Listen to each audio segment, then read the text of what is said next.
कल्पना कीजिए, एक इंसान एक बहुत ही कमजोर सी डाली से लटका हुआ है। वो नीचे देखता है तो एक अंधे कुएं में 4 भयानक सांप और एक एक बहुत विशाल अजगर मुंह बाए बैठे हैं। अरे बाप रे, ये तो बहुत ही डरावना दृश्य है। हाँ, और इतना ही नहीं, वो ऊपर देखता है तो एक पागल हाथी उस पेड़ को जड़ से उखाड़ने की कोशिश कर रहा है और उसी समय उसे हजारों मधुमक्खियां लगातार डंक मार रही हैं। मतलब मौत हर तरफ से उस पर झपटने को तैयार है। बिल्कुल, लेकिन उस इंसान का पूरा ध्यान सिर्फ एक चीज पर है, ऊपर से टपकने वाली शहद की एक छोटी सी बूंद पर। ये तो बहुत ही अजीब बात है ना। इतने खतरे में कोई शहद के बारे में कैसे सोच सकता है? यही तो बात है। इस खौफनाक मंजर और उस इंसान की जिद के पीछे दुनिया का एक बहुत बड़ा सच छिपा है। और आज की इस विस्तृत चर्चा में सभी श्रोताओं का स्वागत है। आज हम एक बेहद ही दिलचस्प स्रोत सामग्री का विश्लेषण करने जा रहे हैं, जो जीवन की सबसे कड़वी वास्तविकताओं को बिना किसी लाग लपेट के हमारे सामने रखती है। हाँ, और ये चर्चा जिस स्रोत सामग्री पर आधारित है, इसका ऐतिहासिक और दार्शनिक महत्व बहुत गहरा है। मतलब आज हम आचार्य उमा स्वामी की द्विसहस्राब्दी यानी जो 2000वां महोत्सव है, उससे जुड़े दस्तावेजों पर बात कर रहे हैं। जी, और ये बताना जरूरी है कि इस महोत्सव का आयोजन इंदौर के श्री दिगंबर जैन उदासीन आश्रम द्वारा किया गया था, जिसके अध्यक्ष श्री अमित जी कासलीवाल हैं। बिल्कुल, और वहाँ के अधिष्ठाता ब्रह्मचारी अनिल कुमार जैन और जो एडमिनिस्ट्रेटर हैं अरविंद कुमार जैन, उनके द्वारा ये सामग्री प्रदान की गई है। तो इस सामग्री में दरअसल जैन दर्शन के एक महान ग्रंथ तत्वार्थ सूत्र के 7वें अध्याय के 12वें सूत्र को बहुत ही सूक्ष्म और उदाहरणों से भरा हुआ विश्लेषण दिया गया है। और वो सूत्र क्या है? वो सूत्र है जगत काय स्वभावो वा संवेग वैराग्यार्थम 12। इसका सीधा सा अर्थ है जगत और शरीर के वास्तविक स्वभाव का चिंतन करना, ताकि संवेग और वैराग्य उत्पन्न हो सके। देखिए, दर्शन शास्त्र अक्सर बहुत नीरस रख सकता है। मतलब इंसान जटिल सिद्धांतों को सुनकर भूल जाता है। हाँ, थ्योरी सुनना किसी को ज्यादा पसंद नहीं आता। बिल्कुल, शायद इसीलिए इस स्रोत में सीधे उपदेश देने के बजाय ऐसी कहानियों का सहारा लिया गया है जो सीधे अवचेतन मन पर प्रहार करती हैं। ये कहानियां किसी शॉक थेरेपी की तरह काम करती हैं। शॉक थेरेपी, ये बहुत ही सटीक शब्द इस्तेमाल किया आपने। है ना? जब हम किसी बात को एक तीव्र दृश्य या किसी खतरे के माध्यम से समझते हैं, तो वो हमारी याददाश्त में गहरे तक बैठ जाती है। दर्शन शास्त्र भी जानता है कि मानव मनोविज्ञान केवल तर्कों से नहीं बदलता, बल्कि भावना और खौफ से भी बदलता है। तो चलिए उस खौफनाक कहानी को पूरा खोलते हैं, जिसकी झलक मैंने बिल्कुल शुरुआत में दी थी। स्रोत में दी गई ये पहली कहानी कुछ इस तरह शुरू होती है कि एक व्यापारी का जहाज बीच समुद्र में तूफान के कारण टूट जाता है। ओहो, मतलब शुरुआत ही तबाही से? हाँ, फिर वो किसी तरह एक लकड़ी के पटिये के सहारे तैरता हुआ किनारे तक पहुंचता है। जान बचने की खुशी वो अभी ठीक से महसूस भी नहीं कर पाता कि उसकी नजर पीछे पड़ती है। और वहां वो पागल हाथी होता है। एकदम सही, एक विशाल पागल हाथी उसे कुचलने के लिए बेतहाशा दौड़ रहा है। खौफजदा होकर वो भागता है और सामने एक वटवृक्ष मतलब बरगद के पेड़ पर चढ़ जाता है। तो एक मौत से बचकर इंसान सीधे दूसरी मौत के जबड़े में जा पहुंचता है। और यहाँ तो प्रकृति भी उसके खिलाफ ही नजर आती है। बिल्कुल, क्योंकि वो पागल हाथी उस पेड़ के तने को जोर जोर से हिलाने लगता है और उस पेड़ पर मधुमक्खियों का एक विशाल छत्ता था। तो पेड़ हिलने से छत्ता टूट गया होगा। हाँ, और हजारों मधुमक्खियां उस आदमी पर टूट पड़ती हैं, हर तरफ से डंक और असहनीय पीड़ा। लेकिन तभी उस टूटे हुए छत्ते से शहद की एक बूंद टपकती है और सीधे उस आदमी के मुंह में जाके गिरती है। बाप रे! उस भयंकर दर्द के बीच वो उस शहद की बूंद को चाटता है और एक पल के लिए सारी पीड़ा भूलकर मुस्कुरा उठता है। इस कहानी का जो दृश्य है ना, वो चरम मनोवैज्ञानिक विरोधाभास को दर्शाता है। मतलब पीड़ा और सुख का एक साथ होना, लेकिन खतरा अभी अपनी चरम सीमा पर नहीं पहुंचा है ना? नहीं, खतरा तो तब बढ़ता है जब वो आदमी पेड़ पर ऊपर की ओर देखता है। जिस डाली के सहारे वो लटका है उसे 2 चूहे, एक सफेद और एक काला, लगातार कुतर रहे हैं। डाली किसी भी पड़ टूट सकती है। और नीचे वो कुआं है। हाँ, नीचे देखता है तो वहां केवल हाथी ही नहीं है, बल्कि पेड़ के ठीक नीचे एक अंधा कुआं है जिसमें 4 भयानक सांप और एक अजगर उसका इंतजार कर रहे हैं। इस खौफनाक मंजर को देखकर वो आदमी घबराकर चिल्लाता है। कोई भी चिल्लाएगा ऐसी हालत में? तो उसकी चीख सुनकर आकाश मार्ग से एक विद्याधर यानी एक देव या रक्षक अपनी पत्नी के साथ वहां आते हैं। विद्याधर उसे सुरक्षित उसके घर पहुंचाने का प्रस्ताव रखते हैं। मतलब बचाव का एक रास्ता मिल गया उसे। हाँ, लेकिन वो आदि जो जवाब देता है वो किसी भी इंसान के होश उड़ाने के लिए काफी है। वो जवाब इंसानियत की सबसे बड़ी विडंबना है, मैं कहूंगी। वो आदमी विद्याधर से कहता है, रुक जाओ, अभी थोड़ी देर में उस छत्ते से शहद की एक और बूंद टपकने वाली है, बस उसे चख लेने दो, फिर मैं तुम्हारे साथ चलूंगा। चारों तरफ मौत है, लेकिन इंसान की जिद उस एक बूंद शहद पर अटकी है। बिल्कुल। अगर हम इस कहानी के प्रतीकों को आज के नजरिए से डिकोड करने की कोशिश करें तो मुझे लगता है कि वो काले और सफेद चूहे शायद समय का प्रतीक हैं। मतलब दिन और रात जो लगातार हमारी उम्र रूपी डाली को कुतर रहे हैं। बहुत गहरा और सटीक विश्लेषण है ये। वास्तव में ये कहानी कोई कोरी कल्पना नहीं है, बल्कि हम सभी के जीवन का जीता जागता प्रतीक है। तो वो हाथी क्या है? वो पागल हाथी जो पीछे पड़ा है, वो कोई और नहीं बल्कि मृत्यु या बीमारियां हैं जो इंसान का हमेशा पीछा कर रही हैं। नीचे जो अंधा कुआं और सांप है, वे जीवन की भयानक विपत्तियां और नरक जैसी गतियां हैं जो हमारे गिरने का इंतजार कर रही हैं। तो फिर मधुमक्खियों का डंक मारना क्या हुआ?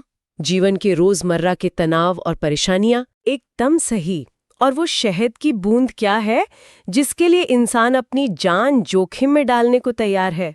वो शहद की बूंद संसार के वे क्षणिक सुख हैं, जैसे पैसा या पावर। हाँ, चाहे वो धन का लालच हो, पद की चाहत हो या कोई पल भर का शारीरिक सुख।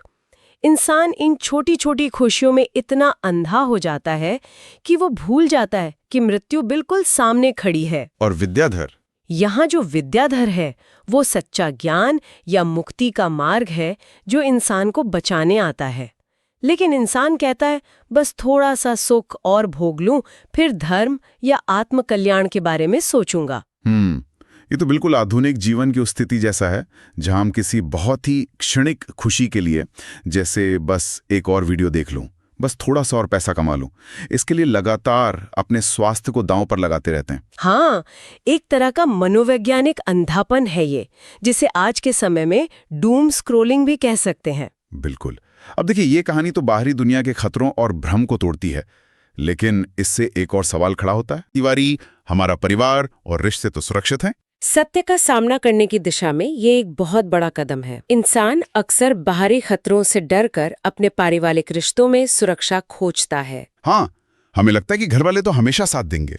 इसी भ्रम को तोड़ने के लिए स्रोत में एक दूसरी बहुत ही सशक्त कहानी दी गई है।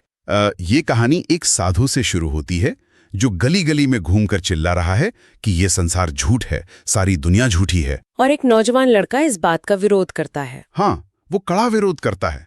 वो पूरे आत्मविश्वास के साथ कहता है कि उसके माता पिता उस पर जान छिड़कते हैं, उसके 6 भाई उसे बहुत मानते हैं, भाभी प्रेम से खाना परोसती है और पत्नी उसकी सेवा करती है। उसके रिश्ते पूरी तरह से निस्वार्थ हैं। उस नौजवान का यह आत्मविश्वास कोई अनोखी बात नहीं है। ये उस हर इंसान का प्रतिनिधित्व करता है जो मानता है कि उसके रिश्ते अमर और पूरी तरह से निस्वार्थ हैं। तो साधु क्या करता है? साधु उस लड़के को वास्तविकता का दर्शन कराने के लिए एक ऐसा मनोवैज्ञानिक प्रयोग करने को कहता है जो उसकी पूरी दुनिया पलट कर रख देगा।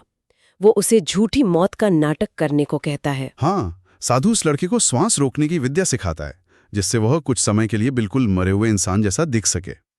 तो योजना के अनुसार वो लड़का घर जाकर आधी रात को पेट दर्द और सिर दर्द का बहाना करके बेहोश हो जाता है और पूरा परिवार उसे मृत मान लेता है। बिल्कुल। घर में हाहाकार मच जाता है। माता पिता, पत्नी, भाई, भाभी सब फूट फूट के रोने लगते हैं, मानो उनके अपने प्राण निकल गए हों। तभी वह साधु एक वैद्य के भेष में वहां प्रवेश करता है। और वो वैद्य उस रोते बिलखते परिवार को एक उम्मीद की किरण देता है।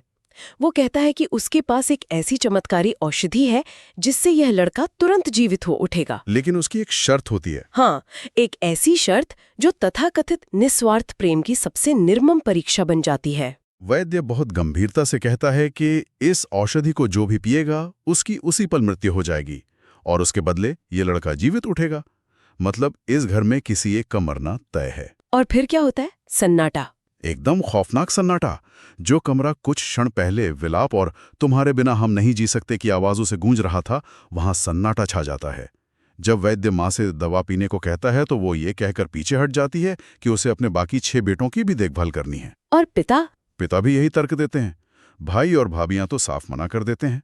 अंत में सभी की नजरें पत्नी पर टिकती हैं कि वो तो अपने पति के बिना जी ही नहीं पाएगी। लेकिन पत्नी का जवाब इंसानी रिश्तों की उस कड़वी जमीन को सामने ला देता है जिसे हम अक्सर भावनाओं के पर्दे से ढककर रखते हैं। हाँ, पत्नी स्पष्ट कहती है कि वो ये दवा नहीं पिएगी। वो विधवा बनकर अपना जीवन जैसे तैसे गुजार लेगी, लेकिन अपनी जान नहीं दे सकती। जरा सोचिए उस लड़के पर क्या बीत रही होगी जो सिर्फ मरने का नाटक कर रहा था। ये बहुत डार्क है। ऐसा लगता है मानो दुनिया में कोई प्यार ही नहीं है। ये सवाल अक्सर उठता है। तो क्या ये दर्शन हमें दुनिया के प्रति पूरी तरह से निराशावादी, मतलब पेसिमिस्टिक नहीं बना रहा? ये एक बहुत ही वाजिब सवाल है और यहीं पर दर्शन शास्त्र को सही परिप्रेक्ष्य में समझना जरूरी है। देखिए, इस कहानी का उद्देश्य निराशावाद फैलाना नहीं है। इसका उद्देश्य है मोहभंग, मोहभंग, यानी अंग्रेजी में जिसे डिसइल्यूजनमेंट कहते हैं। बिल्कुल। निराशावाद इंसान को अवसाद की तरफ धकेलता है, जबकि मोहभंग इंसान को अवास्तविक उम्मीदों के बोझ से मुक्त करता है। मतलब ये कहानी ये नहीं कह रही कि परिवार से नफरत करो। एकदम नहीं। ये केवल ये स्पष्ट करती है कि संसारिक रिश्ते अंततः स्वार्थ और अपनी खुद की रक्षा की मूल मानवीय प्रवृत्ति पर टिके होते हैं। ये बात गले से उतारनी थोड़ी मुश्किल जरूर है, लेकिन तार्किक रूप से सही है। मतलब हम जिनसे जुड़े हैं वो कोई विलेन या खलनायक नहीं हैं। वे बस अपनी जैविक और मानसिक सीमाओं में बंधे हुए सामान्य इंसान हैं। हाँ, जब हम किसी से ये उम्मीद लगा लेते हैं कि वो हमारे लिए अपनी जान दे देगा, तो हम खुद को धोखा दे रहे होते हैं। और जब वो अवास्तविक उम्मीद टूटती है, तब जो दुख होता है वो असहनीय होता है। सही कहा। सूत्र का जो संवेग और वैराग्य वाला हिस्सा है ना, वो यहीं लागू होता है। संसार की इस वास्तविकता को देखकर जो मोह भंग होता है, वही इंसान को वैराग्य यानी डिटैचमेंट की ओर ले जाता है। तो बाहरी दुनिया एक भ्रम साबित हुई और आंतरिक दुनिया यानी हमारे रिश्ते भी एक सीमा के बाद अपनी सुरक्षा खोजने लगते हैं। यहाँ से चर्चा का सबसे महत्वपूर्ण चरण शुरू होता है। वो कैसे? क्योंकि कोई तर्क दे सकता है कि ठीक है, बाहर के लोग और रिश्ते भले ही स्थायी ना हो, लेकिन कम से कम ये शरीर तो मेरा अपना है। जब तक मैं हूं ये तो मेरे साथ रहेगा। स्रोत सामग्री इस धारणा को कैसे संबोधित करती है? ये दार्शनिक विश्लेषण का सबसे गहरा स्तर है। स्रोत सामग्री में इस शरीर की वास्तविकता को भी बिना किसी आवरण के सामने रखा गया है। शरीर को रोगों का घर कहा गया है। रोगों का घर? हाँ, और इसे समझाने के लिए एक बहुत ही शानदार उपमा दी गई है। एक कीड़े लगे हुए और सूखे गन्ने की उपमा।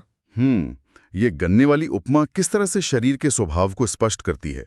देखिए, जब हम एक ताज़ा रस भरा गन्ना चूसते हैं तो उसमें से मिठास निकलती है, लेकिन अगर कोई गन्ना अंदर से सूख चुका हो और उसकी गांठों में कीड़े लग गए हों, तो आप उसे कितना भी चूस लें, उसमें से रस की एक बूंद नहीं निकलेगी। हाँ, मुंह में केवल छिलके और कड़वाहट ही आएगी। बिल्कुल। और आचार्य समझाते हैं कि इंसानी शरीर भी बिल्कुल उसी सूखे और कीड़े लगे गन्ने के समान है। हम इसमें स्थायी सुख खोज रहे हैं, लेकिन वास्तव में ये केवल मांस, मज्जा और बीमारियों का एक ढांचा मात्र है जो हर दिन क्षय की ओर बढ़ रहा है। अगर हम इसे आज के संदर्भ में समझें तो ये कुछ ऐसा है कि शरीर एक बेहद महंगी और चमचमाती हुई मशीन की तरह है। हाँ, बिल्कुल। हम इसे बाहर से रोज पॉलिश करते हैं, इस पर महंगे कपड़े और परफ्यूम लगाते हैं, लेकिन अगर हम उस मशीन के अंदर झांक कर देखें तो उसके पुर्जे घिस रहे हैं, जंग खा रहे हैं। और वो मशीन किसी भी दिन अचानक काम करना बंद कर सकती है ना? फिर भी हम उस बाहरी चमक को ही सब कुछ मान बैठते हैं। ये मशीन की तुलना बहुत ही प्रासंगिक है। जब इंसान ये समझ लेता है कि न बाहरी संसार सुरक्षित है, न रिश्ते पूर्ण रूप से निस्वार्थ है और न ही ये शरीर शाश्वत है, तब उसके भीतर बदलाव की वास्तविक प्रक्रिया शुरू होती है। तो फिर आगे? यहीं पर आचार्य उमास्वामी महाराज की कार्यप्रणाली की तुलना एक बहुत ही चतुर और समझदार किसान से की गई है। एक दार्शनिक की तुलना एक किसान से? ये रूपक कैसे काम करता है? जिस तरह एक किसान जब खेती करने जाता है तो वो बंजर या जंगली जमीन पर सीधे बीज नहीं बो देता। सबसे पहले वो खेत की सफाई करता है। मतलब जमीन तैयार करता है? हाँ, वो जमीन में गहराई तक जमे हुए झाड़ झंकार और कंटीली झाड़ियों को उखाड़ कर फेंकता है। फिर वो उस मिट्टी को उपजाऊ बनाने के लिए उसमें खाद और पानी डालता है। तब जाकर वो बीज बोता है। तो अगर हम इस खेत की तुलना इंसान के मन या जीवन से करें तो ये झाड़ झंकार क्या है? और सबसे महत्वपूर्ण बात, वो खाद और पानी क्या है जो मन को उपजाऊ बनाता है?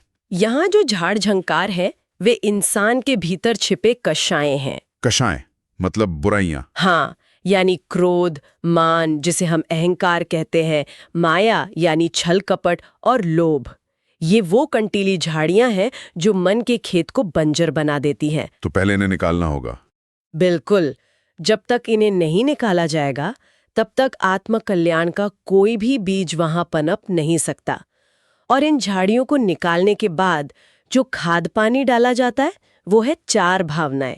और वो 4 भावनाएं कौन सी हैं? मैत्री, प्रमोद, कारुण्य और मध्यस्थ। ये चारों भावनाएं केवल दार्शनिक शब्द नहीं हैं, बल्कि ये मनोविज्ञान के बहुत ही गहरे टूल हैं। हम अक्सर सोचते हैं कि जीवन में सकारात्मकता कैसे लाई जाए, तो ये 4 भावनाएं वास्तव में उस खाद पानी का काम कैसे करती हैं? इनका मनोवैज्ञानिक तंत्र बहुत ही स्पष्ट है। सबसे पहले है मैत्री, यानी सभी जीवों के प्रति मित्रता का भाव रखना। मतलब किसी से दुश्मनी न रखना। हाँ, जब इंसान मैत्री भाव विकसित करता है तो उसके भीतर का क्रोध और शत्रुता स्वतः ही समाप्त होने लगते हैं। दूसरी है प्रमोद, यानी जो लोग हमसे अधिक गुणी या सफल हैं, उन्हें देखकर मन में हर्ष और सम्मान का भाव लाना। ये प्रमोद का जो विचार है, ये बहुत शक्तिशाली है। अक्सर इंसान दूसरों की सफलता देखकर ईर्ष्या से भर जाता है। और ईर्ष्या तो सब बर्बाद कर देती है। बिल्कुल। ईर्ष्या एक ऐसा खरपतवार है जो इंसान की अपनी सारी ऊर्जा सोख लेता है। प्रमोद की भावना उस ईर्ष्या को सीधे जड़ से खत्म कर देती है, क्योंकि आप दूसरों के गुणों की प्रशंसा करना सीख जाते हैं। एकदम सही बात है। तीसरी भावना है कारुण्य, यानी जो जीव दुखी हैं, परेशान हैं, उनके प्रति करुणा और दया का भाव रखना। ये भावना इंसान के अहंकार को तोड़ती है और उसे संवेदनशील बनाती है। और चौथी भावना? चौथी, जो शायद सबसे कठिन लेकिन सबसे महत्वपूर्ण है, वो है मध्यस्थ भावना। मध्यस्थ भावना का अर्थ क्या है? क्या इसका मतलब पूरी तरह से तटस्थ या न्यूट्रल हो जाना है? हाँ, लेकिन एक विशेष संदर्भ में। मध्यस्थ का अर्थ है उन लोगों के प्रति समभाव या तटस्थ रहना जो विपरीत मार्ग पर चल रहे हैं या जो समझाने पर भी नहीं समझते। अच्छा, मतलब उनसे बहस ना करना? हाँ, न उनसे राग करना और न ही द्वेष। अक्सर हम उन लोगों पर बहुत क्रोधित होते हैं जो हमारी बात नहीं मानते। मध्यस्थ भावना हमें ये सिखाती है कि हर किसी को बदलने का जिम्मा हमारा नहीं है। ये तो बहुत बड़ी बात है। इससे तो इंसान फालतू के तनाव से बच सकता है। बिल्कुल। ये भावना इंसान को मानसिक शांति देती है। जब इन चारों भावनाओं का खाद पानी मन के खेत में पड़ता है, तब जाकर आत्मा वास्तव में निर्मल होती है। इसका मतलब है कि शरीर और संसार की नश्वरता को जानकर हताश या निराश नहीं होना है, बल्कि अपने मन को इन 4 सकारात्मक भावनाओं से सींचकर एक उच्च अवस्था की ओर ले जाना है। एकदम सही समझे आप। तो इन सब तैयारियों, मतलब खेत साफ करने, खाद पानी डालने के बाद इस दार्शनिक यात्रा का अंतिम लक्ष्य क्या निर्धारित किया गया है? एक इंसान को अंततः किस दिशा में आगे बढ़ना चाहिए? स्रोत सामग्री के अंतिम हिस्से में इस पूरी चर्चा का निष्कर्ष बहुत स्पष्ट रूप से बताया गया है। लक्ष्य यह है कि वे भव्य आत्माएं, जिनमें आत्म कल्याण की क्षमता है, वे इन सच्चाइयों को गहराई से समझें और फिर वे संसार के दुखों को पहचानें और उससे विरक्त होकर बहुत जल्द व्रतों को धारण करें। व्रत? हाँ, व्रत जीवन में अनुशासन और ठहराव लाते हैं, और इस अनुशासन की चरम परिणति होती है संलेखना। देखिए, संलेखना के बारे में तो बहुत सी भ्रांतियां हैं समाज में। अक्सर लोग इसे आत्महत्या या जीवन से हार मान लेने के रूप में देखते हैं। स्रोत सामग्री इस पर क्या स्पष्टीकरण देती है? ये बहुत ही महत्वपूर्ण बिंदु उठाया आपने। संलेखना आत्महत्या बिल्कुल भी नहीं है। तो फिर क्या है? देखिए, आत्महत्या निराशा, क्रोध या जीवन से भागने की भावना के कारण की जाती है, जबकि हमने पहले ही स्पष्ट किया है कि दर्शन का उद्देश्य निराशावाद नहीं है। संलेखना एक अत्यंत जागरूक और शांतिपूर्ण प्रक्रिया है। मतलब जब इंसान को पता हो कि अब अंत करीब है? हाँ, जब इंसान ये समझ लेता है कि उसके शरीर रूपी मशीन के पुर्जे अब पूरी तरह घिस चुके हैं और उसकी आयु समाप्त हो रही है, तब वो व्यर्थ में उस शरीर से चिपके रहने का मोह छोड़ देता है। वो मृत्यु को एक खौफनाक अंत की तरह नहीं, बल्कि एक स्वाभाविक ट्रांजिशन की तरह पूरी जागरूकता और शांति के साथ स्वीकार करता है। ये तो एक बहुत ही सुंदर दृष्टिकोण है। ये उस पुरानी जंग लगी मशीन को जबरदस्ती चलाने की जिद छोड़ने और उसे गरिमा के साथ विदा करने जैसा है। बिल्कुल, एकदम सही उपमा है ये। तो आज हमने सच में एक बहुत ही लंबी, गहरी और मानसिक रूप से झकझोर देने वाली यात्रा तय की है, एक पागल हाथी और मधुमक्खियों के छत्ते से शुरू होकर झूठी मौत के नाटक से गुजरते हुए सूखे गन्ने, किसान के खेत और अंततः संलेखना की शांति तक। और इन सब ने मिलकर ये सोचने पे मजबूर कर दिया है कि जिससे हम जीवन का परम सत्य मानते हैं, जिसके पीछे हम दिन रात भाग रहे हैं, वो शायद केवल एक भ्रम है। हाँ, यहाँ ये स्पष्ट करना अत्यंत आवश्यक है कि आज की हमारी ये चर्चा पूरी तरह से प्रदान की गई स्रोत सामग्री और उसके दार्शनिक दृष्टिकोण पर आधारित थी। हमारा उद्देश्य किसी भी विचार का पक्ष लेना या किसी विशेष जीवन शैली का समर्थन करना नहीं था।